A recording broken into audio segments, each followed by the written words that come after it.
So much for all of your work on this. No, I thank you. Thank See you. you. It's Hello, Alyssa. Alyssa. And who's It's this? so I'm crazy Jennifer with the McClellan mask. from the Oh, Senate of Jennifer, Virginia. Thank you I'm so so glad much to for see you. inviting me. I'm Victoria Nurse. I'm the legal eagle here. Oh, Victoria. Hello, my name is Bambi Salcedo. Bambi, nice Nice to to meet see you. you. Thank you for coming and Of speaking course, out. yes. look Thank you for great having me. today. Thank you. Appreciate you so much. Hello. And it's HR 17 HJ Res. Oh, hey. So the speaker's ETA is about 4 minutes, so we should start in time to get back to the hearing, so you can start your remarks, and then when the speaker comes, come back and introduce the speaker. How'd the rest of the day? Okay, what time is she going to come? She's coming in 4 minutes, but we need to start in time because of the hearing. My name is Bambi. Well, I think we've got to wait for her. Their office is fine with starting, they said. Are you kidding? Thank you so much for being here. Okay. But you can start in 1 minute. Do you want to introduce everybody? Yes, I do. Okay, great. Okay. Good. So, she does want to introduce everyone. So, Okay, what should we do? Start? Or do you think, what? What? Are you going to keep your mask on? No, I'm not. Take it off. Take it off. Okay. She's not here. She's going to be here in 4 minutes. Should we wait for her? Nancy. Nancy. Probably should have. What? Good turnout. Should we get her there? Wait for her or go ahead? What do you think?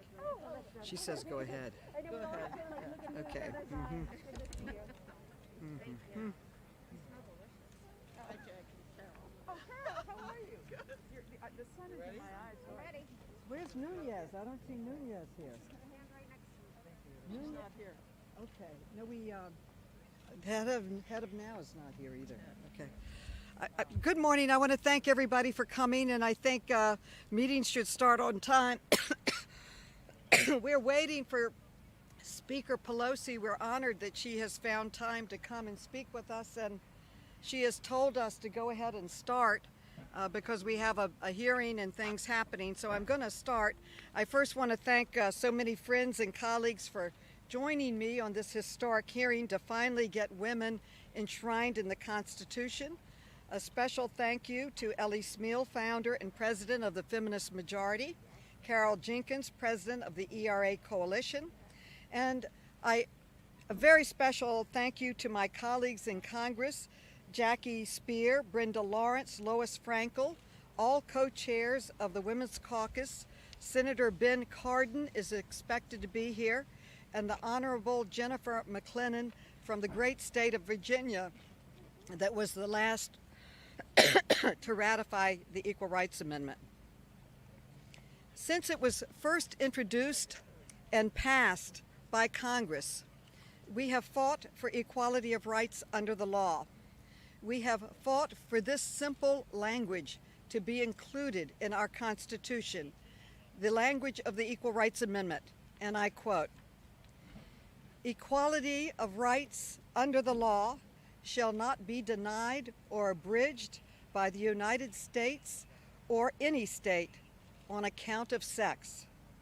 The U.S. Congress shall have the power to enforce by appropriate legislation the provisions of this article." It's very fair, straightforward, and I keep asking myself, why has it been 100 years that we've been fighting to get this in the Constitution? But we now finally have gotten the ERA ratified by 38 states needed for adoption into the U.S. Constitution, and now it's time for the Archivist of the United States to do his part and certify the ERA as the law requires. That's why I have sent a letter to the Archivist, several, urging him to certify the ERA without delay. We are expecting and are honored to have the Speaker of the House coming to speak, but we're going to move forward because we have a robust set of speakers, and we will stop the minute that she can get here. So we are going to start with the head of the ERA Coalition, Carol Jenkins. She's the CEO and president, and she will be one of our witnesses today. Carol Jenkins. Thank you so much. Thank you, Chair Maloney, for your astounding and stalwart leadership on the issue of equal rights in the United States of America. So many of us doing this work understand one thing, that the root of any sexism or racism that we are facing in this country now lies in the Constitution. That's the way it was written, and that is what has caused us problems throughout centuries. So until we amend the Constitution, until we fix it, we will continue to be doing repair work for the kinds of discrimination against so many populations, including women. It is time to enact the ERA. As Chair Maloney says, it is time for the archivist to publish it. Our children are waiting for this. We cannot go through another 100 years, and that's how long we've been waiting for this. We just cannot do it. We have to step up and say, our children, our women who are suffering with sexual abuse, paid inequity, all kinds of discrimination deserve better than this. And they can get better than this by enacting the Equal Rights Amendment. Thank you so much for being here today. Thank you, Chair Maloney, for your leadership. Thank you for yours. And we'll now hear from Alyssa Milano, the president and founder of the Feminist Majority, also a hearing witness, former president of NOW during many years of the fight for the ERA. Alyssa Milano, thank you for coming. Thank you. Thank you. Thank you, Congresswoman Maloney, and thank you for your leadership. This is it. The ERA has been ratified by the necessary 38 states. We want immediately for the National Archivist to certify it. We have 6 generations of people who have fought for this amendment, and now there's no question that the overwhelming numbers of people in our own country, the polls were at over 74% right now, but we're frequently in the 80s and the 90s. There's consensus that women and gender equality should be ratified and in the Constitution, and it's needed. When we first started, I started my fight for this and our fight for this in 1971, over 50 years ago. And basically, when we started, one of the retorts of our opposition was, you don't need it. Well, history has shown we do need it. And here we are in the 21st century, and we've gone through the courts will gut Title VII or Title IX, and then we have to restore it. We keep going back and forth. We want it settled once and for all so that people will not be cheated in pay, in Social Security, in sexual harassment cases. I could go on, so many areas. This is Domestic Violence Awareness Month, and we should be eliminating domestic violence. The courts have weakened the Violence Against Women Act. The Equal Rights Amendment would make it stronger. We need it, and we want it, and we know that we have won. Yes. All right. Thank you. Right arm. Alyssa Milano is an actress, ERA advocate, writer, and she will be one of our hearing witnesses. She testified earlier at a shadow hearing that we had when we could not get a real hearing. Is the leader coming right now? Well, then we're gonna wait for Speaker Pelosi, if you don't mind. Here she comes. I don't mind at all. And I think that we should give her a standing ovation. We are It's a good thing that we're all.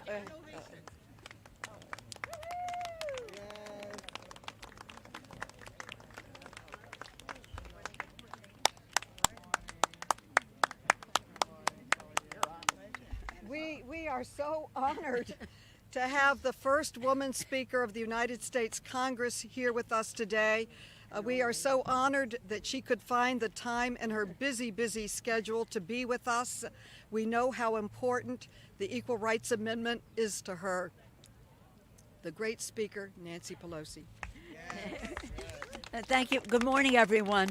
Thank you very much, Carolyn, for your kind words, but more importantly, for your relentless persistence leadership to ratify the Equal Rights Amendment. I'm honored to be here with you and so many champions on this: Carol Jenkins, Alyssa Milano, Alyssa Milano, Jackie Spear, Bambi Salcedo, Brenda Lawrence, Senator Jennifer McClellan, Lois Frankel, Kim Russell, Kristen Eunice, and Senator Ben Cardin.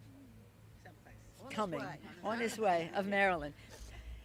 I named those names because this is a struggle, and it took work, and for a long time women have been working, not waiting, but working to get this done.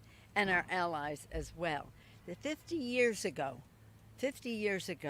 the House passed the Equal Rights Amendment in a vote that was 354 to 24. 354 to 24, a strong bipartisan bill taking us to the cusp of the ratification. Now we have completed all of the states, putting us on the track to achieve constitutional equality for all, as these hearings have been aptly called. Again, we're pleased to be here with the tremendous leadership working on all of this. Carolyn Maloney, Jackie Spear, Brenda Lawrence, Lois Frankel, they have been such champions in the Congress on all of this. But I think we would all agree that a day doesn't go by, that an opportunity is never missed for Carolyn Maloney to make this point.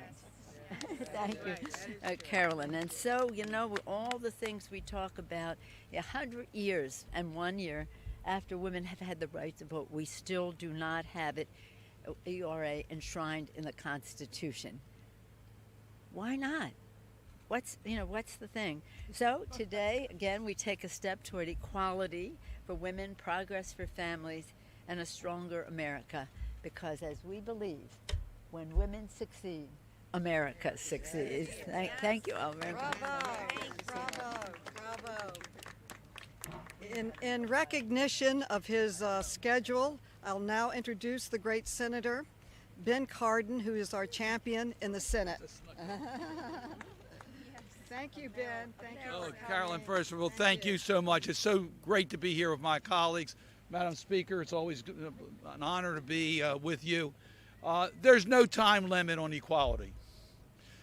We're well past time to get the ERA ratified in our Constitution. 38 states have ratified the Equal Rights Amendment. In the Senate, I'm working with Senator Murkowski. It's bipartisan in the Senate. We want to get it done now. From 1972, we've been working on the Equal Rights Amendment. It's well past time. No more excuses. Let's get it done. I'm honored to join my colleagues that are with us today. We're here to speak up for equality. Women's rights are human rights. We got to get it done now. Thank you. Bravo. Alyssa Milano. Thank you, everybody, so much for being here. I just want to take a moment to recognize how historic this is. And for me personally, to be here amongst so many of my heroes, it just means the world to me. And I just want to say that in 2021, I still don't have equality under the Constitution. But today we are taking an important step forward with these incredible activists and witnesses who will be testifying under the incredible leadership of Congresswoman Maloney. So I think it is time for the Constitution to reflect the first three words: we the people. Not we the men, we the people. Well, I'll share a few words about why the ERA matters. It's important to know that the hearing today is not a debate about the ERA. The debate is over. We won. Enough states have ratified the ERA to make it part of the Constitution. Equality is not an issue of party. It is not an issue of politics. It is an issue of human dignity. The Equal Rights Amendment is a powerful and simple statement. We are all equal.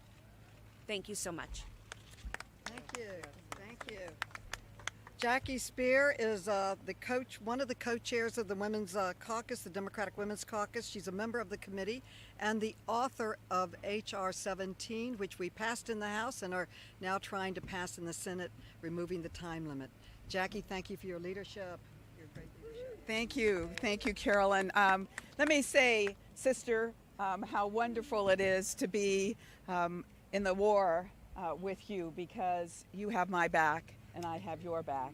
Thank you for the leadership. And this is the first full committee hearing in 40 years on the Equal Rights Amendments, thanks to Carolyn Maloney, our chair. And these are the sheroes of the modern day suffragettes. These are the women who have made it their 24-hour-a-day, 7-day-a-week commitment to get women into the Constitution. It was intentional at the founding of our country to not put the word woman into the Constitution. The only way we got one reference to women in the Constitution was with an amendment to give us the right to vote that took 70 years to get into the Constitution. So we are here today to say 100 years is enough. We want 52 little words in the Constitution that most industrialized countries in the world have already put in their Constitution. We want it in the U.S. Constitution. I keep feeling such shame that we have these Olympic gymnasts, these soccer players that are being discriminated against.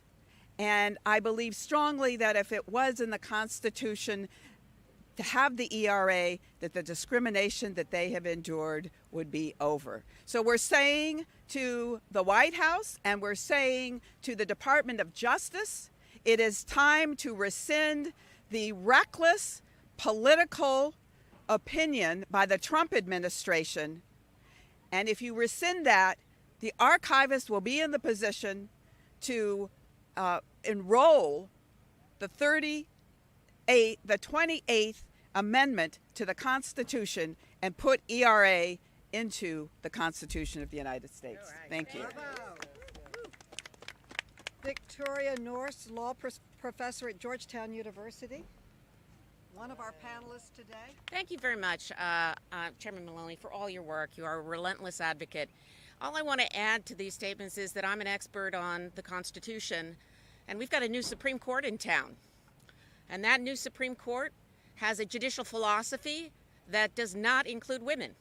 Justice Scalia famously said that women are not in the 14th Amendment. So this is not about some of the more, controversial questions here about abortion and things like that. This is about the basic right to equality in the Constitution. Up for grabs with this court, in my opinion, are almost all of the 1970s decisions that women take for granted. Thank you. Wow. Another co-chair of the Women's Caucus, Ms. Brenda Lawrence. She's a member of the committee, and we're so proud that she's with us today. Thank you so much, Chairwoman. It's a pleasure to be here today. It's always amazing to see the women in leadership in our Congress. I serve as the co-chair of the Democratic Women's Caucus, and I firmly believe that the soul and the moral compass of this country rests on the shoulders of women. We just went through a pandemic, and we witnessed firsthand how women stood up, stepped up, and made sure that this country survived a pandemic. Women traditionally have done the work. We deserve the respect and the law to include us. This is not asking for a favor. This is something that we have worked for and deserve. I'm from the east side of Detroit, and I proudly represent the historic history of a city that understands the hard work. And I was raised by a family that told the women in our family, there is nothing that you can't do. If you work hard, the sky's the limit. Not because you're a boy, not because you're a man, not because you're a woman, but because you are equal. We need to ensure that men and women are treated equally under the law right now. As our senator said, now is the time. We can't accept this status quo. And in 2021, I can't believe we're having this discussion still. And so we let it finally be the time to remove this time limit and ratify the Equal Rights Amendment. And I have been quoting my dear friend Aretha Franklin, God bless her, who constantly reminded women that all they need is a little respect. And I'm telling you, we want respect. And we will make sure that we continue to fight. And my closing remark is, it is the greatest compliment in life when you can walk in the shadows of greatness. And I know that I am in the shadow of so many women that stood before me and fought and still fighting, and that collectively we can get this done. Thank you so much. Thank you so much, Brenda. Our next speaker is another panelist, Bambi Salcedo, president of Trans Latin Coalition, and one of our witnesses today. Thank you. Primero que nada quiero dar gracias a mi Creador y a mi Poder Superior por darme la oportunidad de estar con vida un día más. También quiero honrar la tierra en la cual estamos aquí hoy en día y pedir permiso a la gente Nachcotán y Pescataway que me permitan decir estas palabras en su tierra. Good morning, everyone, and thank you so much for being here. Thank you so much for the opportunity to be present here at this historic event. My name is Bambi Salcedo, and I am a very privileged trans Latina mujer inmigrante who has been included in to take part in this historic event. I am here representing one of the most marginalized people who walk in this country. And as a trans woman, I want for us to be included in the Constitution. And the Equal Rights Amendment will do just that. It will include all of us. It includes people like me, trans people, poor people, indigenous people, black people, women, of course, because nothing happens without women. Women are the core of all of our existence. And so I'm so grateful that I get to be acknowledged today as the woman that I am, that I get to participate in this event. And thank you so much to to Carol Jenkins, who is the president and CEO of the Equal Rights Amendment Coalition. And thank you so much to everybody who invited me to be part of this. I appreciate your presence. Thank you so much. Thank you. And the Honorable Jennifer McClellan from Virginia State Senator. She is one of our hearing witnesses and helped lead the great victory in Virginia ratifying the 38th state. Thank you. Thank you, Madam Chair. Thank you all. I am here because for over 400 years in our country, since its very founding, Black women and women of color have been fighting for freedom and equality. I'm here as the daughter, granddaughter, great-granddaughter, and probably more, of women and men who fought to be equal for freedom and equality. I'm here as a mother who does not want to leave that fight to my son Jackson and my daughter Samantha. And I'm here as a legislator who led Virginia to be the 38th state to ratify the Equal Rights Amendment. Bravo. I am here standing over the shoulders of so many women who allowed me to be here today to say it is time. It is past time for equality and for the ERA to be added to the Constitution. Thank you all very much. Thank you for your great victory. Ms. Kim Russell, Director of Campaigns, Women's March Coalition Partner.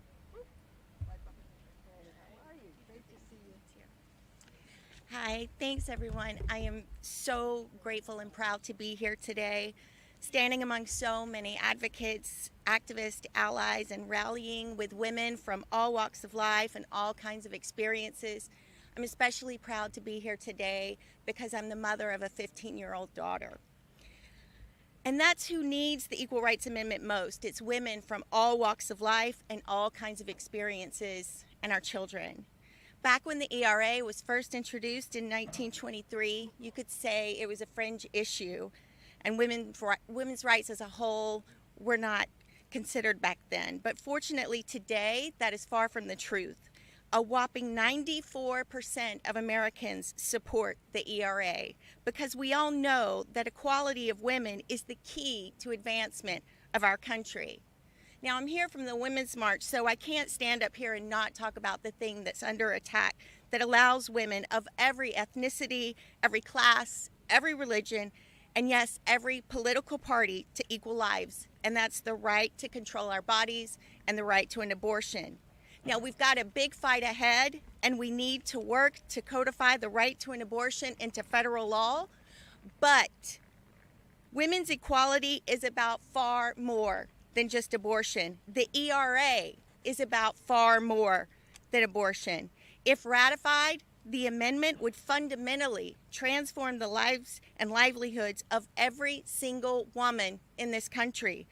And just like the women fighting for it, the effects of the ERA would be intersectional. It would help keep women safe from sexual harassment. It would help keep us safe from home domestic violence. It would help us get equal pay for equal work. It would protect us from discrimination when we apply for that work in the first place. And it would ensure that the child care we need to get that work done is actually recognized as work, which is a necessity in the 21st century workplace. Now, especially during this pandemic that has decimated working women and triggered a she session in the process, the ERA is needed now more than ever. It's not just women who are relying on it, but our entire economy and our entire country. 98 years after the ERA was first proposed, it's long past time to turn its words into reality. This fight is too important to wait another day, and there is no time limit on equality. Thank you.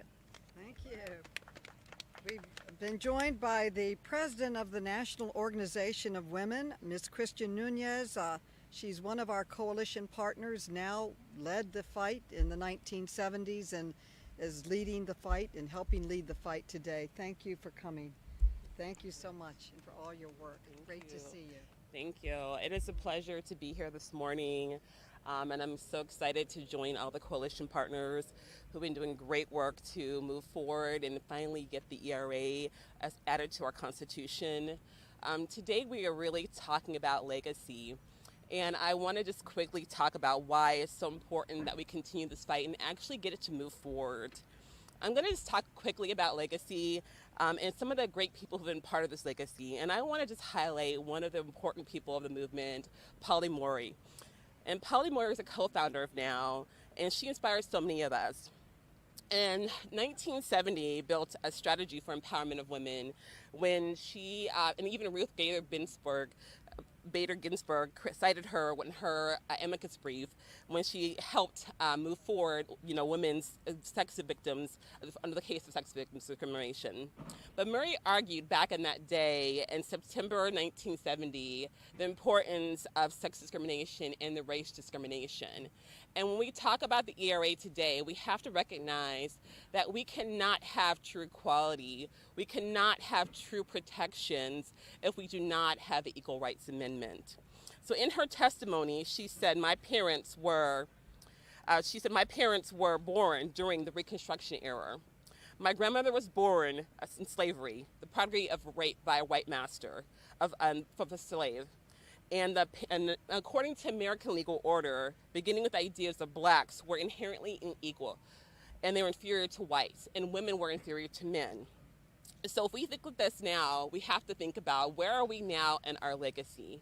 What are we teaching our women right now when we are still struggling to get the ERA and women protected in our equality and in our Constitution?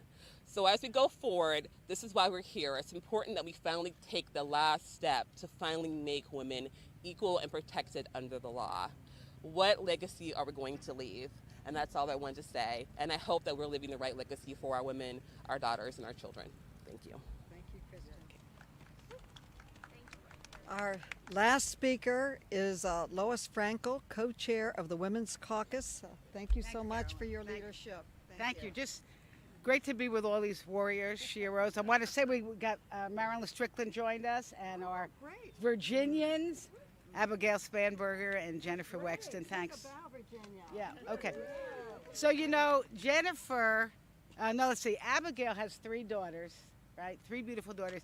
And I have 2 adorable grandsons. And I know we're all committed for them to grow up in a country where they all are treated with the dignity and the rights that they deserve, right?